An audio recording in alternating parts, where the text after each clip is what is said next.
En el corazón del Pacífico, longitud 150 grados este, latitud 7 grados norte, a bordo de un viejo remolcador de nombre auspicioso, el Hopeful, un equipo de submarinistas del Calipso, bajo la dirección de Philippe Cousteau, llega a un grupo de islas volcánicas situado en el corazón de Micronesia. Pues sí, se ve muy claro. El lago interior de una de estas islas, la Truk, es un puerto natural de 64 kilómetros de ancho que en el pasado fue uno de los mejores fondeaderos del mundo y que ahora se encuentra arruinado por los vestigios de la guerra.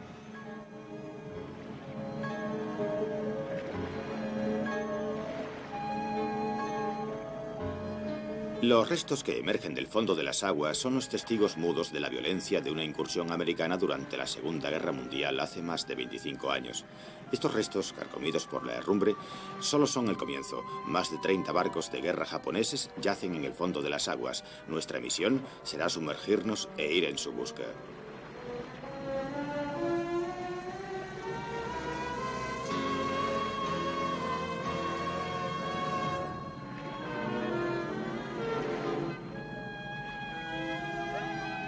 Para los niños de Truk, los restos de la guerra forman parte del paisaje familiar. Nuestro objetivo será una flota sumergida desde hace un cuarto de siglo. El mundo submarino.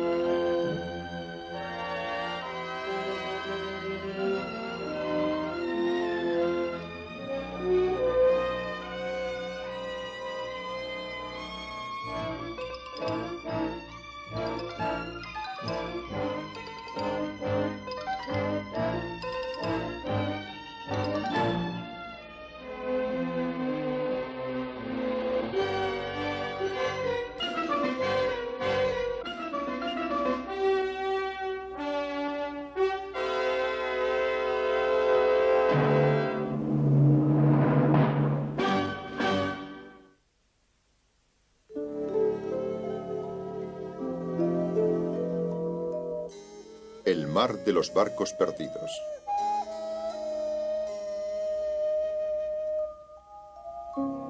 Este atolón tropical en el extremo oriental de las Islas Carolinas es Truk. Su lago interior es el cementerio de una gran flota de barcos de guerra que nunca ha sido explorada. ¡Mirad, la isla! Philippe Cousteau y su equipo entran en la bahía y descubren un mundo fantasmagórico.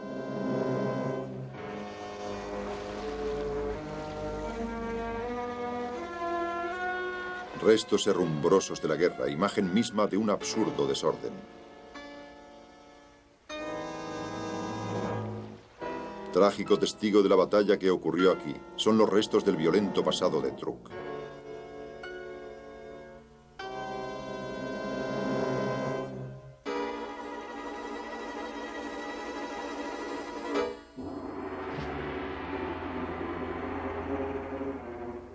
Durante la Segunda Guerra Mundial, Truk era una base de la Marina Imperial japonesa. En cuanto comenzó la guerra, su construcción fue rápida y su organización eficaz. Truk estaba en el centro del perímetro de defensa japonés, a la vez el principal centro operacional de la flota y una importante base aérea. Se la llamaba el Gibraltar del Pacífico y estaba considerada, tras Pearl Harbor, como la más poderosa base naval de esta parte del mundo. La mayoría de las fortificaciones fueron construidas previendo un eventual desembarco, aunque fue mediante un ataque aéreo masivo que los aliados decidieron neutralizar Truk.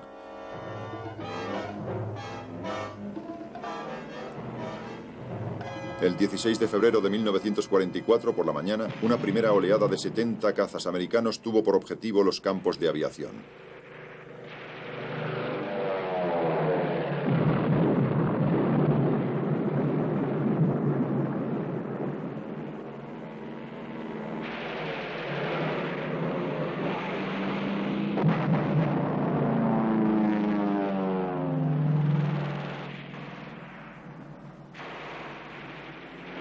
...275 aparatos japoneses fueron destruidos antes de haber tenido que despegar. Así, la defensa aérea japonesa fue rápidamente neutralizada. El siguiente objetivo fue la flota fondeada en el lago interior de Truk. El comandante japonés dio la orden de zarpar a sus barcos de guerra. Retrasados por el mal tiempo, quedaron más de 30 barcos de la flota auxiliar japonesa en la trampa del atolón.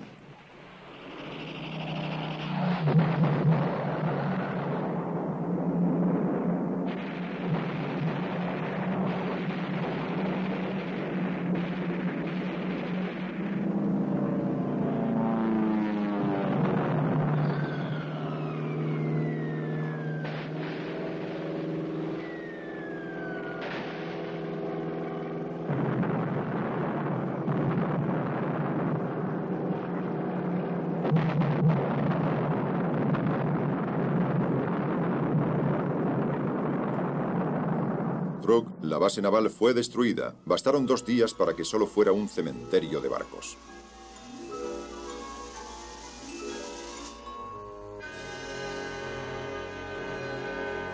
Para un marino, el barco es un hogar.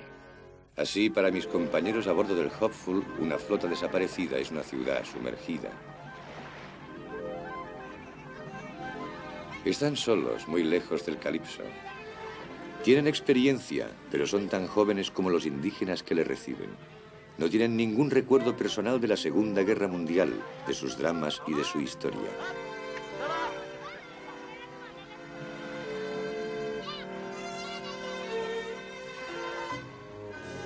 Esperad un momento, tiene que estar derecho.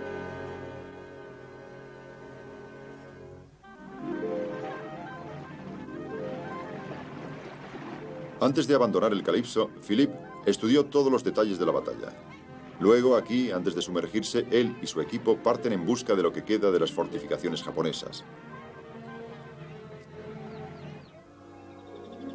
Gracias a las investigaciones que hice antes de venir aquí, tengo la impresión de estar en un lugar conocido.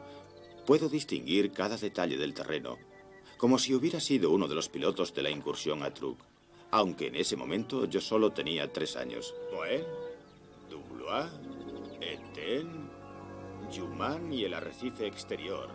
A todo lo largo, 40.000... Una salida. Ah, un poco de aire. A los hombres del Calypso les cuesta abrirse camino a través de la vegetación tropical. Vamos, vamos. En todo el mundo la selva ha borrado las huellas de civilizaciones enteras. No es pues extraño que aquí la lujuriosa naturaleza haya sepultado toda la chatarra de la guerra.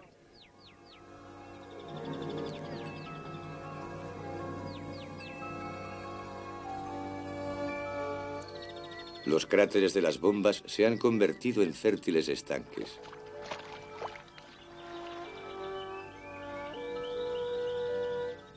Con el tiempo, las cicatrices de los conflictos humanos son solo charcas en las que viven criaturas anfibias como estos perioftalmos.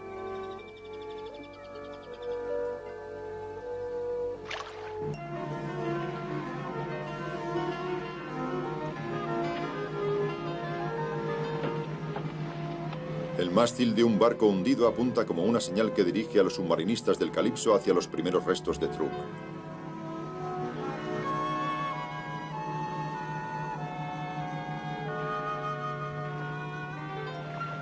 Nuestro guía, el capitán Sikuo, un marinero del país, nos asegura que fondear es seguro aunque el barco hundido parezca muy cerca de la superficie.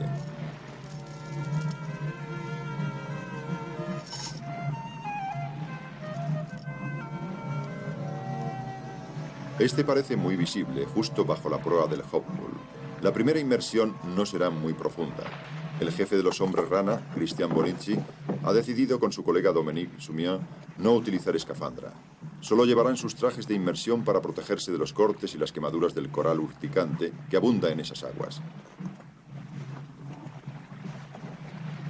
Philippe Cousteau, que filmará todas las secuencias submarinas de la expedición, comprueba la cámara con el técnico Armand Dawson. Podemos ir directamente. Christian y Dominique llevan el repeletiburones, precaución habitual en aguas tropicales.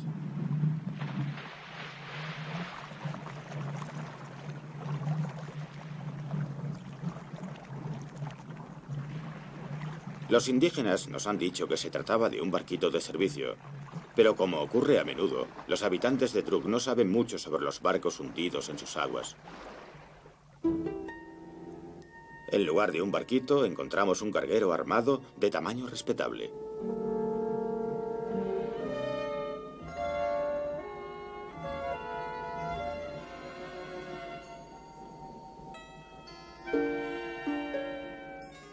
El barco está partido en 2.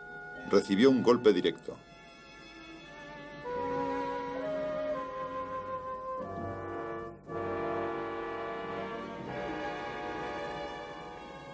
Christian y Dominique realizan inmersiones de 90 segundos. Les gusta bajar a pulmón sin escafandra. Rápidamente inspeccionan el casco.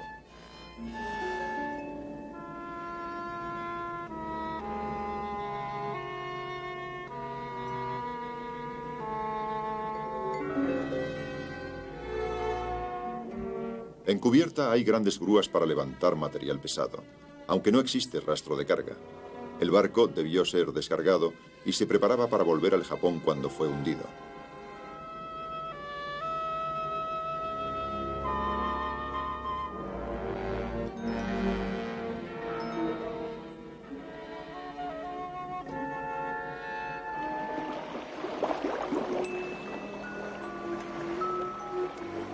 Hay otros restos cerca.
Para filmar a estas profundidades necesitamos lámparas y por lo tanto cables eléctricos. Son una dificultad agregada a las inmersiones y precisan de personal suplementario. Como siempre, disfruto filmando a mi padre en el agua, la fluidez de su estilo de submarinista con la que forma un todo con el mar. Rodeo el flanco de estribor de un barco hundido en busca de un nombre, de una placa.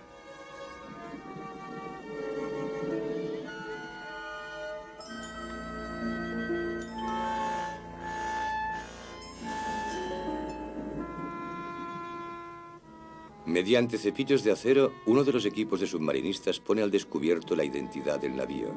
Es un barco cisterna para reabastecer submarinos de 12.000 toneladas. El Heian Maru.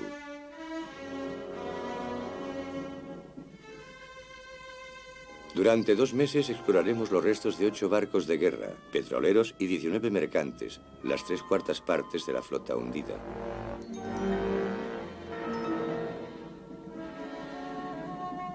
Esta es otra identificación. Un carguero de 10.000 toneladas, el Río de Janeiro Maru.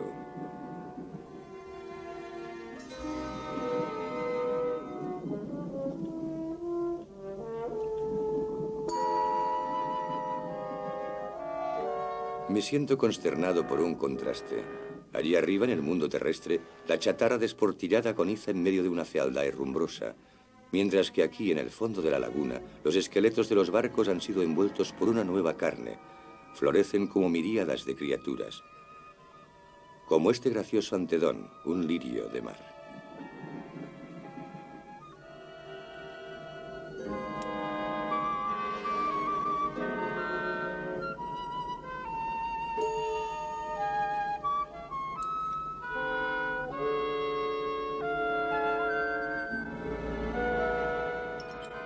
Cousteau y los submarinistas del Calypso han realizado 480 inmersiones para explorar 30 barcos en la laguna de Truk y cada vez han hecho nuevos descubrimientos.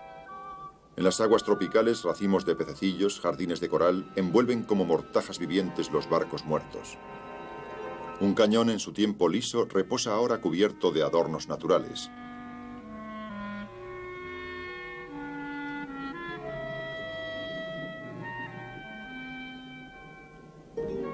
Cousteau nada hacia lo alto de la chimenea de un barco. Está recubierta de una espesa flora de coral. Desde ese punto de observación tiene una visión de conjunto del barco bajo él.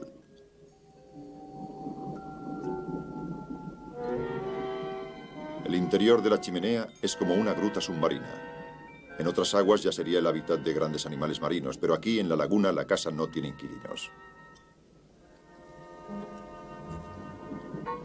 Es la primera vez que veo restos en los que no vive ningún pez grande. ¿Dónde están los meros, las morenas, las langostas? Si los hubiera en la laguna, lógicamente habrían elegido como domicilio los barcos hundidos. Cousteau se desplaza siempre con una gran economía de gestos para aprovechar al máximo su única botella de aire.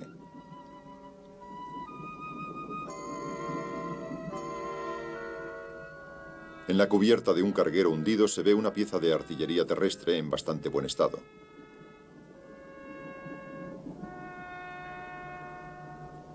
Aún conserva los neumáticos. En cada barco de la proa a la popa, siempre la misma alfombra de coral.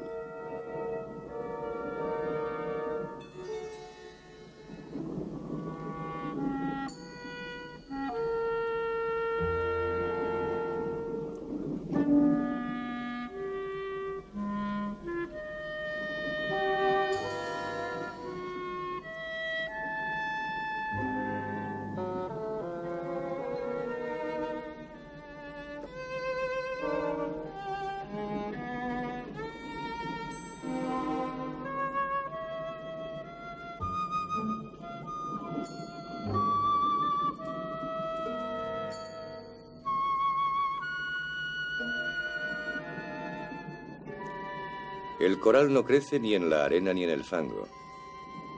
Necesita un sustrato duro como el de los barcos. Sobre cada aparejo se desarrolla una vida marina en miniatura.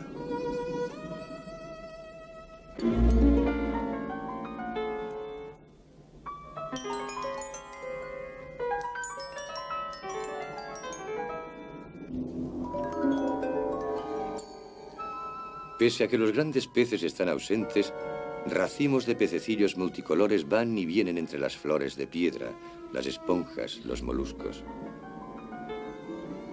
Estoy fascinado por esta explosión de belleza.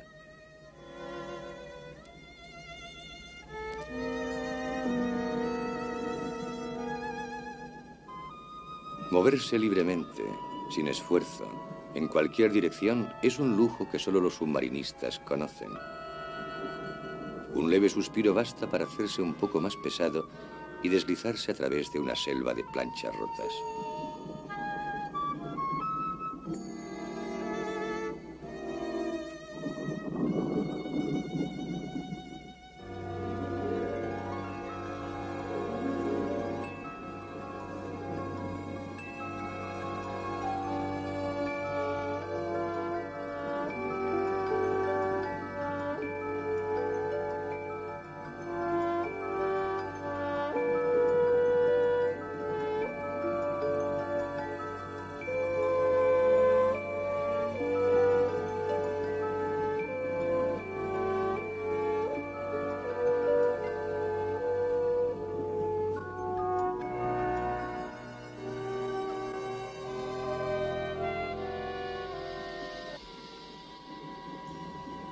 Una exploración más a fondo del fondeadero noroccidental de la laguna permite un inesperado descubrimiento. A 50 metros de profundidad hay un grupo de barcos japoneses. Aún conservan su carga. A esta cota, los submarinistas pueden ser víctimas del mareo de las profundidades. La percepción se deforma y los peligros aumentan.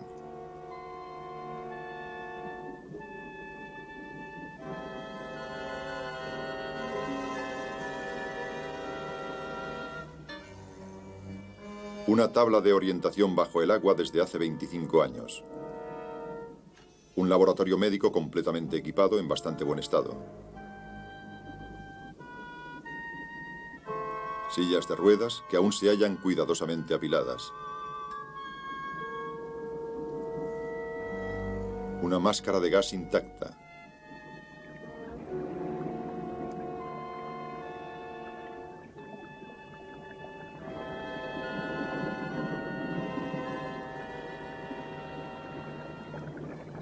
Instintivamente hago un movimiento de prudencia. En tierra, un techo es el símbolo de la seguridad, pero estoy en el mar, donde un techo sobre la cabeza es una amenaza constante. En casa, uno entra directamente, pero en el umbral de un habitáculo en el fondo del mar se duda siempre antes de entrar. Luego se avanza prudentemente.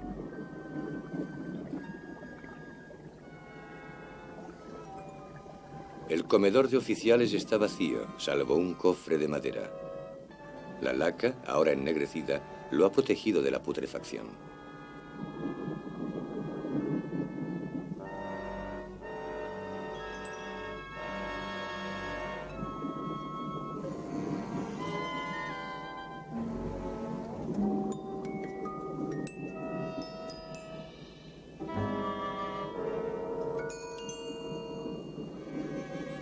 Aquí no hay tesoros sumergidos, apenas un puñado de moneda suelta, hoy de escaso valor, símbolo tal vez del único beneficio que el hombre puede esperar de la guerra.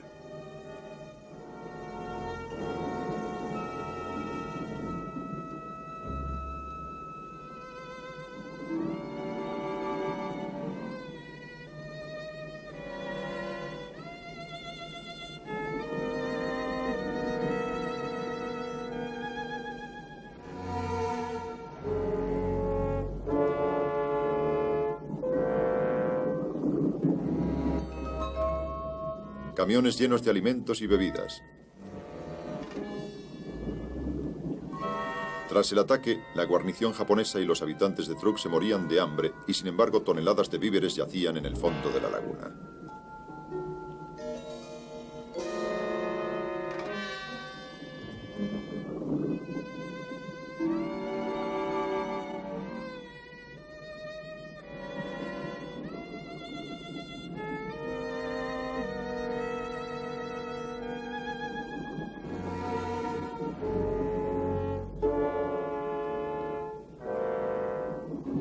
El comedor de oficiales está vacío. Lo que queda está enterrado bajo una capa de lodo. De este fango saco unas astas de ciervo. En la mitología japonesa, estas arboladuras eran el símbolo de la voluntad divina y tradicionalmente eran consideradas como uno de los 7 sabios. Aquí no existe ninguna sabiduría.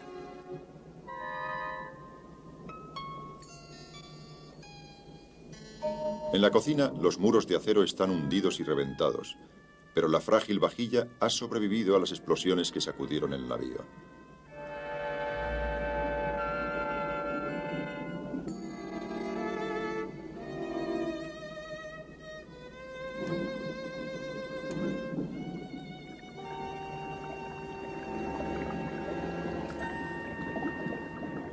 Fuera de estas trampas, un breve momento de descanso en aguas libres.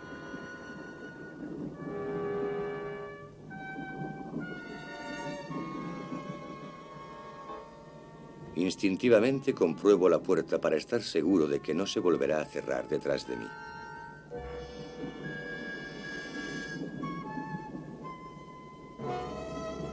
Durante todas estas inmersiones, he estado intrigado por la ausencia de grandes peces. Ahora comienzo a saber por qué. Aquí hay explosivos, y los explosivos matan los peces. Pronto sabré que los stocks de municiones de guerra de las islas fueron saqueados. La pesca con dinamita ha eliminado prácticamente los grandes peces, precisamente los que tardan de 20 a 30 años en crecer. Es una herencia más de la guerra.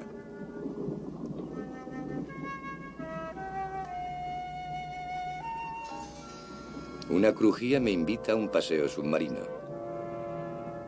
Mis pensamientos van a los hombres que en el pasado caminaron por este puente y se inclinaron sobre este empalletado. Como todos los marinos de alta mar, debían sentirse cerca de la naturaleza y a su merced, como yo mismo. Ya no están aquí para contar sus historias.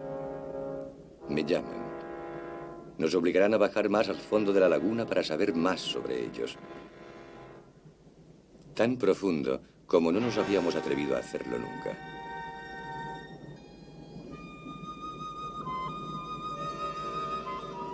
La primera parte de la expedición submarina ha terminado.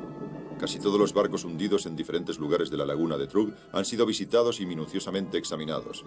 Las exploraciones hechas hasta ahora permiten deducir que Truk estaba muy mal preparada para resistir un ataque.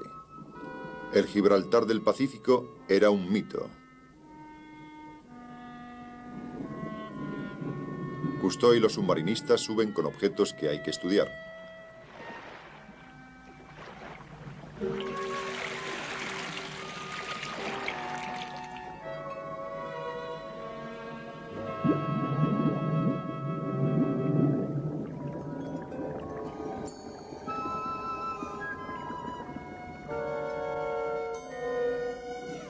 Es infrecuente distraerse durante los fastidiosos momentos pasados en los niveles de descompresión, pero a veces obtenemos trato de favor. Hoy nos visitan las medusas. Estas criaturas, que son unas de las más primitivas del mar, son también unas de las más graciosas.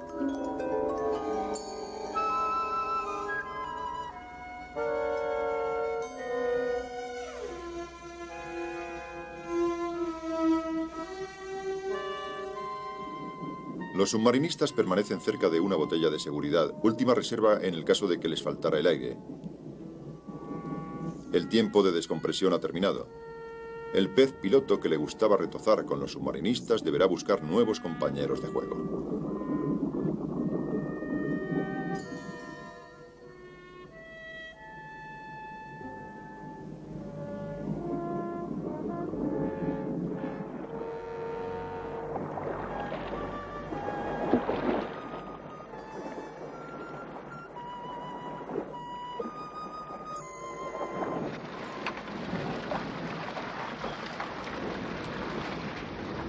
El Hopeful es pequeño.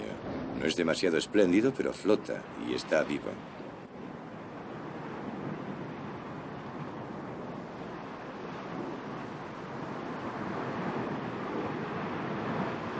¡Tormenta!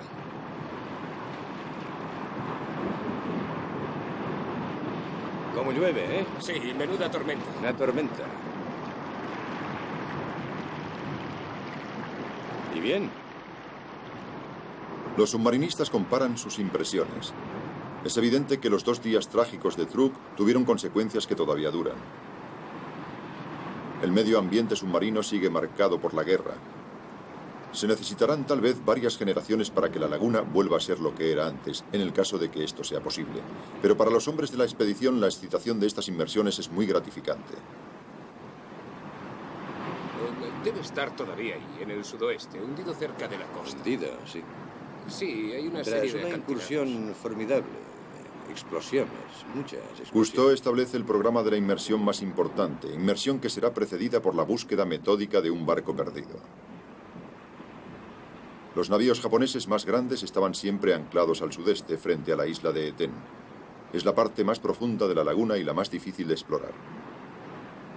Si se llega a localizar el barco y si la profundidad no supera los 90 metros, los hombres rana intentarán llevar a cabo la aventura. Su localización precisa, su identidad e incluso sus dimensiones son desconocidas.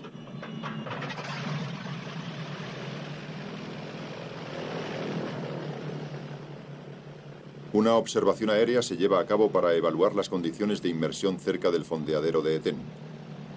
El equipo buscará además manchas de petróleo u otras señales visibles que podrían revelar la posición del barco en cuestión. El avión sobrevuela un bajío en el que se puede advertir un petrolero hundido partido en dos.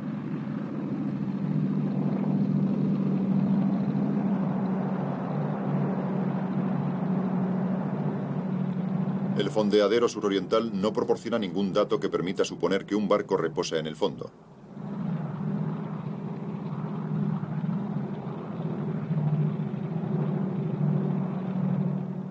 Nueva observación aérea de la zona para intentar hallar el rastro del barco invisible. Todo inútil. Habrá que emplear métodos electrónicos. El Hopeful, modesto remolcador, ha sido transformado ahora en buque de investigación. Es un eco que podría interesar. Lo veremos después. Estamos a 15 brazas. Ok, ahora debes tomar la cota del cabo. Estamos aquí. Los datos del compás son trasladados a la carta. Las posiciones se determinan mediante el lanzamiento de señales a tierra. Los ecos del sonar indicarán si se pasa sobre un barco hundido. Ok, camarada, aquí está. Tenemos el mismo eco. Igual que este otro. Pasamos sobre el mismo perfil de hace un momento. Sí, ese es el barco. Sí. Bien, adelante. Tú 00, SIG. Hay que seguir adelante.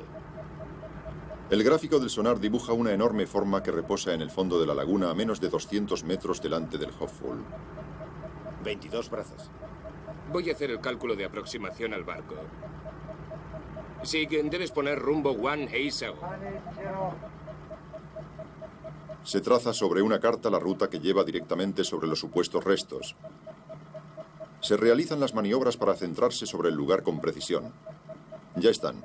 Profundidad casi 90 metros. Será una inmersión profunda, pero dentro de límites aceptables.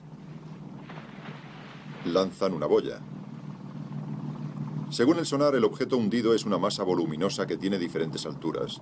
Todo lo cual confirma que frente a Eten existen unos restos que no han sido ni vistos ni tocados durante años.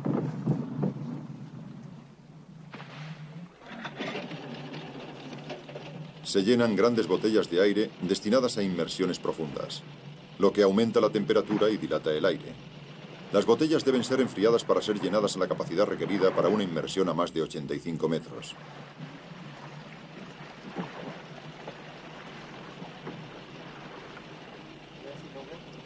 Incluso a bordo del Calypso, una inmersión de este tipo plantearía problemas. A bordo del Hopeful, sin cámara de descompresión para accidentes, nuestro equipo técnico es apenas suficiente. Al menos contamos con los expansores último modelo que nos permitirán respirar con mayor facilidad a gran profundidad. Y las grandes botellas a alta presión aumentarán el campo de acción de los submarinistas. Está perfecto. Toma, haz una prueba.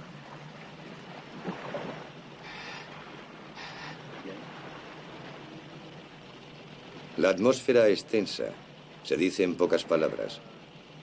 Cada cual sabe perfectamente que no hay lugar al menor error.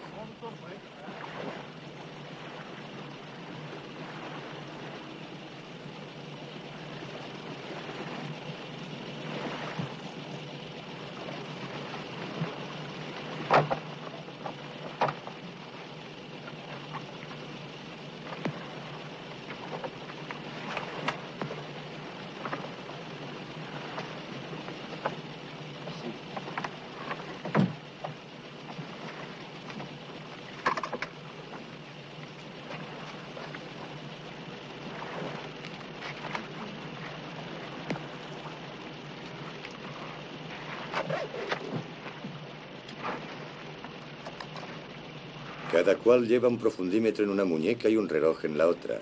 Dos referencias vitales para las inmersiones profundas. Esto nos lleva a una inmersión. Entonces tomaremos uno de los niveles como referencia para tener el tiempo exacto. Philippe Cousteau y el jefe de submarinistas, Christian Bonici, repasan las tablas de descompresión. Deben sabérselas de memoria, pues un error en la subida puede causar lesiones definitivas e incluso la muerte.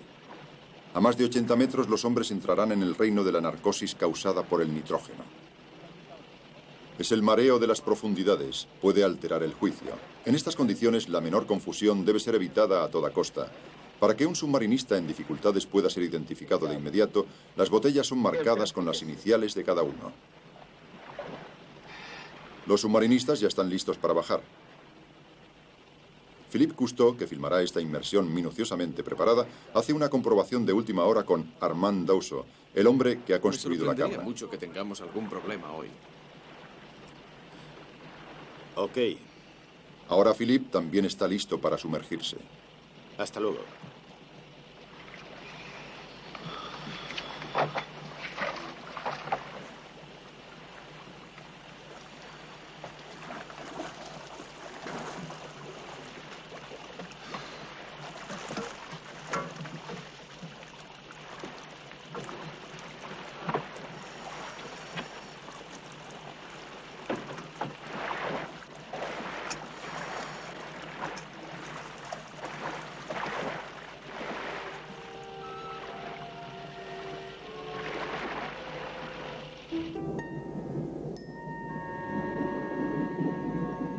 $2700 años antes de Cristo, Gilgamesh, rey legendario y héroe mítico de Sumer, se sumergió para buscar la hierba de la vida eterna.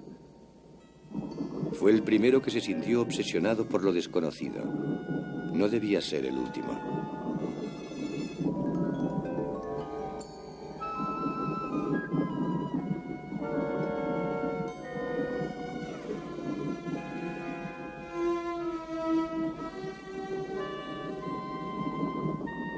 Bajan a un mundo donde el espíritu se altera, donde el aire es denso y difícil de respirar. Bajan más allá de los límites de seguridad, ávidos de lo desconocido, hacia la caverna más profunda de la laguna de Truk.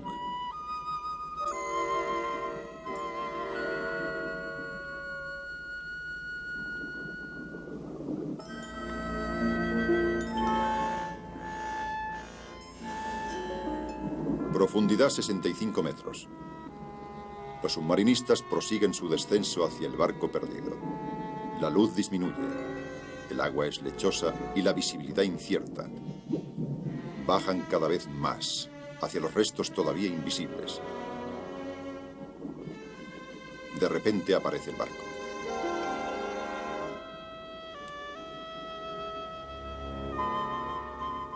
Los cañones antiaéreos, apuntando hacia el cielo, atestiguan que los marinos siguieron luchando mientras el barco se hundía.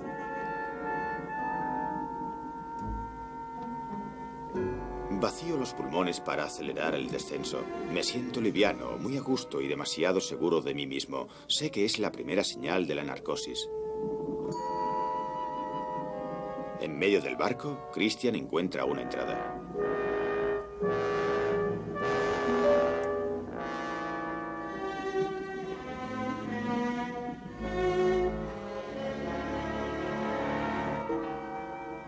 Camas de hierro apiladas. Era un compartimiento de la tripulación.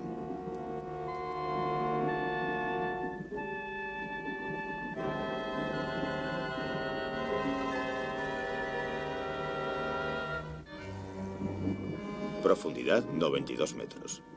Otra abertura. Este compartimiento estanco fue aplastado por la presión del agua. No pudo haber sobrevivientes.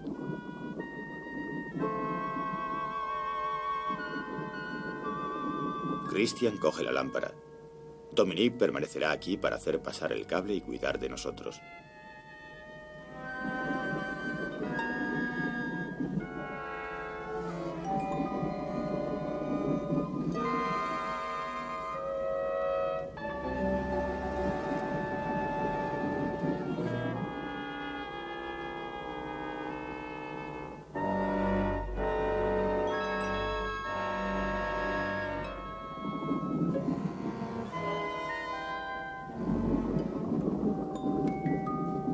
En el lodo líquido y rojo, un gorro de marinero.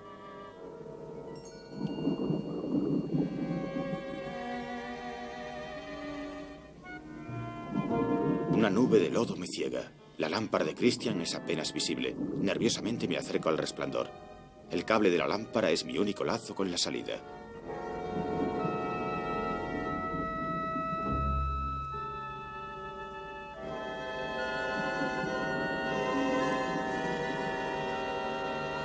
Por una hendidura del techo herrumbrado sale un zapato. Solo le queda la suela.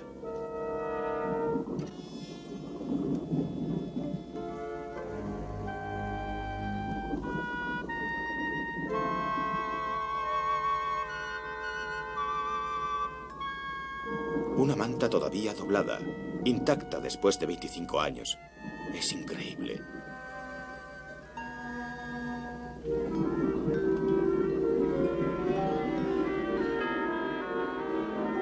Me invade una angustia infrecuente y solo maquinalmente sigo filmando.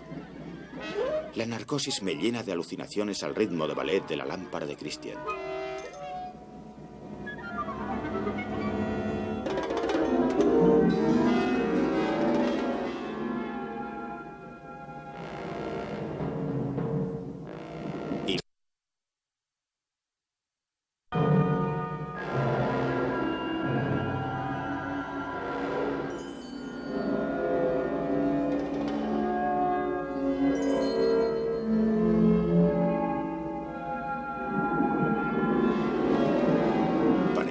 Alucinación más. Sin embargo, Christian es real.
Lucho por controlarme.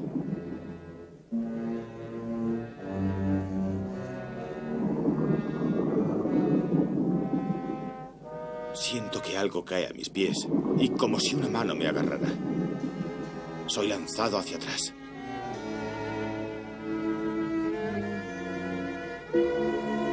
Intento liberarme. Ahora Christian me mira. Adivina mi angustia. Él tampoco se siente bien y me muestra la salida.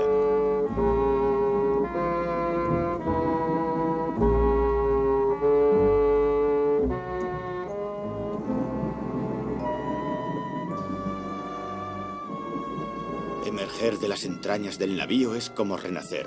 Al subir hacia el Hopeful, me parece que escapo con el tesoro más preciado, la vida.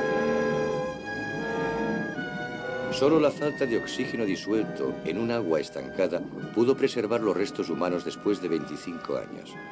Misterioso acomodo entre la vida y la muerte. De una parte, la naturaleza absorbe las huellas de la guerra y de otra, las conserva. Será solo con el paso de los siglos que los rastros de la locura humana se borrarán del fondo de la laguna de Truk.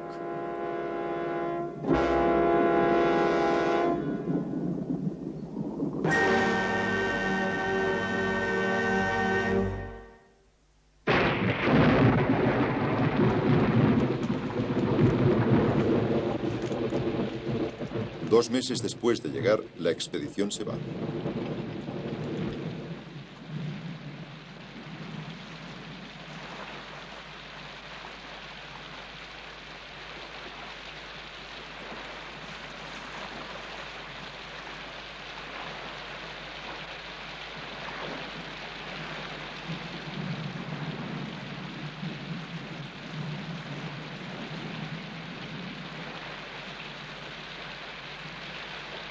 Estos hombres atraviesan por última vez la laguna. Habían venido a vivir una nueva aventura. Solo llevan consigo el recuerdo lúgubre de lo que han encontrado.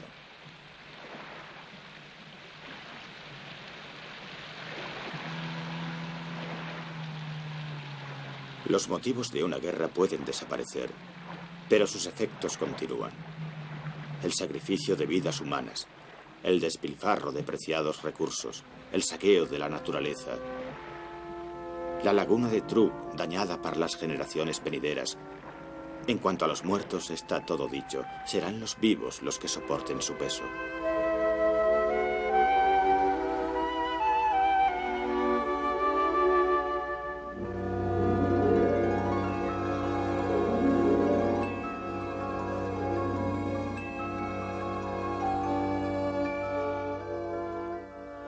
En un principio, la guerra era un asunto entre dioses y reyes. El pueblo la sufría como una plaga. Durante miles de años, la guerra ha tenido el carácter ineluctable de la tragedia griega. Pero hoy los hombres no tienen que soportar pasivamente sus consecuencias. Ahora pueden presionar sobre las decisiones que llevan a la paz o a la guerra. Con esta nueva conciencia ha nacido la esperanza.